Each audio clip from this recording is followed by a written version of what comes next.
I'm Dwayne Gang from the Tennessean. I'm here with politics reporter Michael Cass, and we're going to kind of take a look at yesterday's judicial races here in Tennessee, in Nashville, but also look ahead at our August primaries, our August general election, as well as our August state and federal primaries here in Tennessee. We have a lot going on this year election-wise. So, Michael, give us a sense. You were following some of the judicial races here in Nashville. What was a couple of your key takeaways?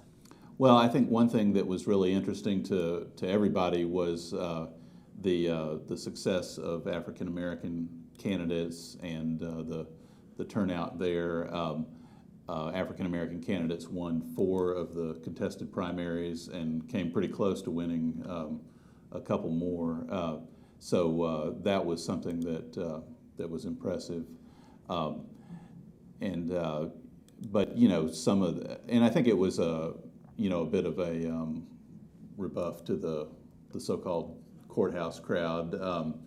I mean, some of their candidates did win, but several did not. So that was a pretty interesting development.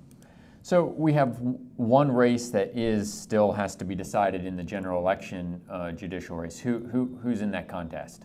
Well, Rachel Bell, who's an incumbent General Sessions judge. She won a Democratic primary yesterday, now faces Republican Rick Dumas coming up in August. There are also 2 open General Sessions seats that will be contested in August. Adam Dredd versus Linda Jones for one, Melissa Blackburn versus Marion Fordyce for another, and then you've got a couple of Chancery Court and also County Clerk will be a contested election in August. Let's take a look at the August election. It's the general election for local races, but also we have our state primary, our state and federal primary. So we have all of our state house races up, half of our state senate seats are up, 2 of 3 of our state senate seats for Davidson County are up, and of course we have the governor's on the ballot, and all of our members of Congress and Lamar Alexander in the Senate race. So what are going to be the key things to kind of look out for in the August primary? Well, I've got a story on our website right now at Tennessean.com, and it'll be in the paper tomorrow about how some of these Republican local candidates hope that the presence of all those other races on the ballot will drive some GOP turnout.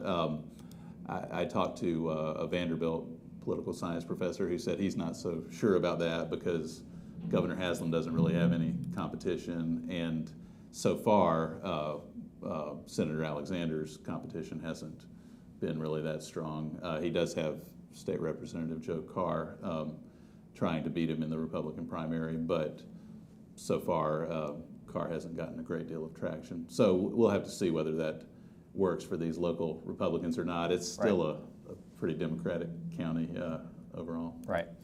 Well, it will be a busy summer. I mean, it's always election season's always busy, but particularly we got, we had an election in May, of course, yesterday. We have an election in August. And of course, we have our general election in November as well. So busy year for all of the politics, and for all of you political junkies out there, stay tuned to Tennessean.com for all the latest. Thanks for watching.